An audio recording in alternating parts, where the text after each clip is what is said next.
Ninaamini kabisa tangu mmepata matokeo ya moko mkoa yameweza kuonyesha mwanga ni wapi uelekeo wenu. Kwa hiyo msiishie mpaka mnaingia kwenye mtihani wa taifa mkiwa bado ni kina Sauli. Hebu badilika sasa uwe nani? Paulo. Kwa hiyo jambo kubwa ni moja, ni kwamba mnaweza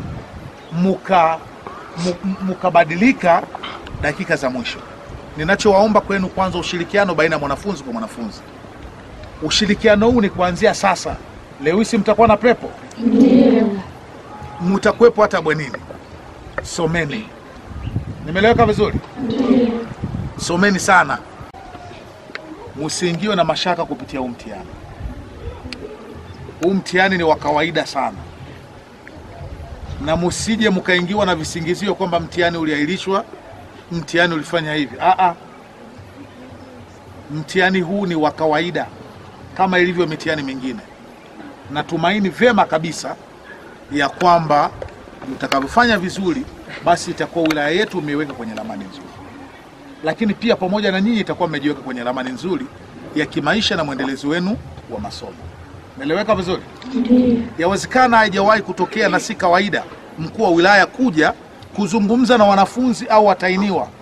Mtaanza kwenda kudanganyana kubwa nini? Hapana. Huu mtihani itakuwa sio kawaida. Mkuu wa wilaya tena amekuja hivi. Mimi mlishawahi kuona, mlishawahi kusikia? Hapana. Leadership is a self philosophy. Kila mtu anavyoamua kutafsiri yeye. Mimi nimeamua kuja kuzungumza pamoja na nani? Na wanafunzi, na kuwatia moyo na kuwahitaji ya kwamba tunahitaji matokeo mazuri. Na matokeo mazuri ya wilaya yetu yanatokana na performance nzuri ambayo wanafunzi mtakuwa nayo.